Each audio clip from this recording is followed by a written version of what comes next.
Okay, thank you very much. As you can see, we at the ISS get to work with some really wonderful people from Denver. The partnership's been going for about 2 years now, and it's been an excellent learning experience on all sides. I have the most exciting task today, which is to show you how you can interact with the model and the project through our website. So I just want to go over a couple of things really quick, and then we'll conclude with a video about how we see Africa going in the future. And all of that is incredibly positive.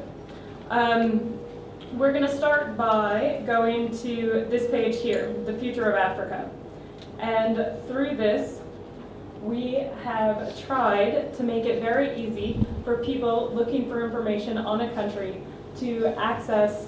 There's a lot of feedback, isn't there? Yes. Just for me? Okay.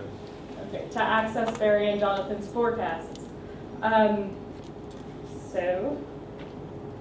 Sorry, I'm used to a Mac, and we are live. I'm going to start with Mozambique. Here, if you click on Mozambique or any country on the map, you see that next door, you get a list of things you can do. One of the most interesting of these, if you just want a basic exploration, is this profile form. Click on that.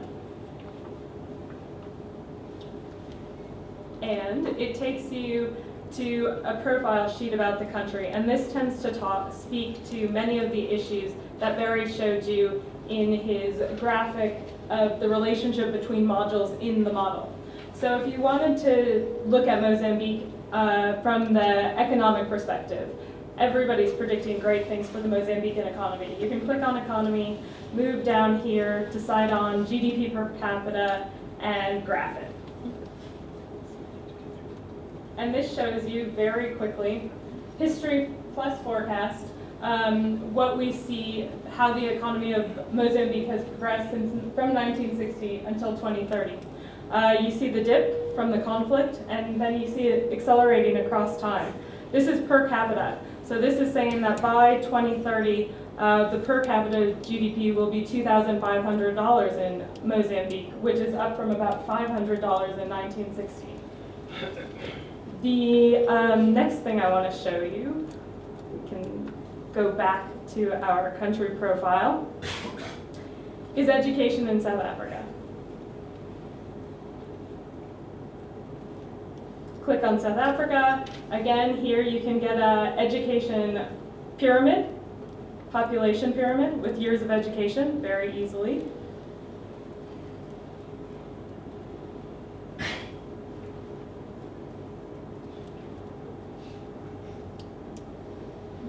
And what you see here in the red is the number of people in every age cohort that have no access to education.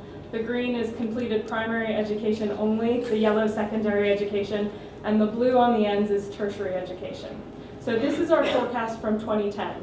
But if we want to ask what does 2050 look like, you can do that very easily. You go up to change display, set year, scroll down, whoops, change display, set year.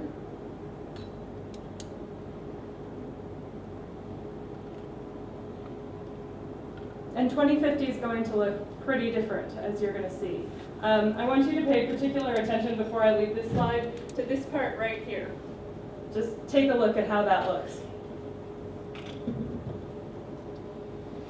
In 2050, what we're going to see is not only has the population that have had no access to education shrank considerably, the red is far smaller, but you also see a bit of a youth bulge coming on in South Africa.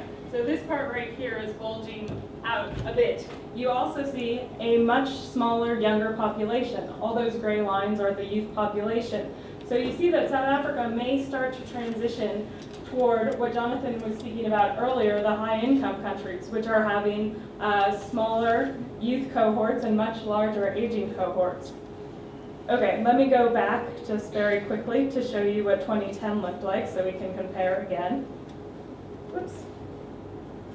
Sorry, Apple's taken over the world. I can no longer function.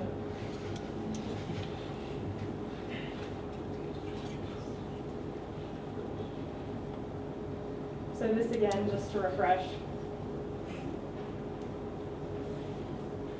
was 2010. So a considerable difference. The last thing I want to show you through this part of our website is what both of them referred to earlier, the communicable disease transition. So we are going to head to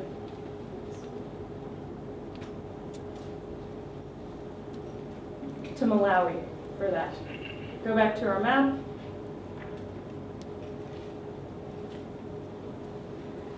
Click on Malawi. We're used to this now. And we're going to pick mortality by age, sex, and cause.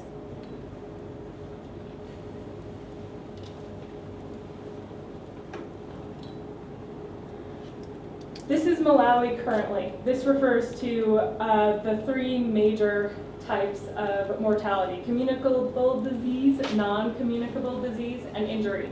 What we want to focus in on is the yellow part. So I'm going to split that yellow part, which is communicable disease, into subtypes, which we can do all very easily through the navigation system.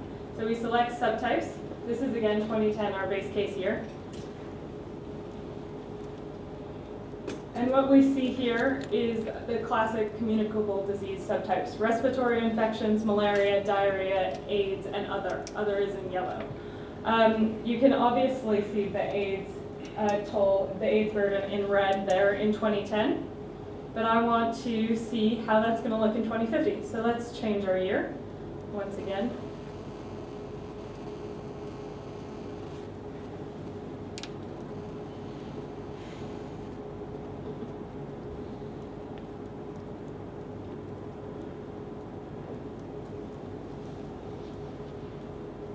And here again, we see how much that's shrunken. One of the very interesting things we're doing with this project, not only making the model available for you to use through our website, but we're also producing our own publications about Africa and the transitions that are occurring. We have a policy brief series that we've started, and we've started with two, one on water and sanitation and one on education. Our third should be coming out in the next 2 weeks, and that one's going to be about traffic accidents. And what we're finding from that is in 2050, roughly the same number of people who currently die in southern and eastern Africa from HIV/AIDS will be dying from traffic accidents. That's an amazing transition that is occurring right now. We're thinking 1 in 20 deaths will be as a result of traffic accidents. So if we were policymakers, this is incredibly powerful information that we can begin to use to shape what we do about infrastructure, road regulation, and public transportation infrastructure as we progress. So if you want to access any of our publications, they're scrolling right here. This is the Taps and Toilets brief and the education brief, and really soon you'll get the traffic brief. Just very quickly, a couple more interesting things about the site. If you want to ask a question, if you want to debate something with us, please, we have a discussion forum. Probably Jonathan or I will be responding to this pretty regularly. So if you want to engage with us about African futures, we hope you do. Please do, and of course contact us.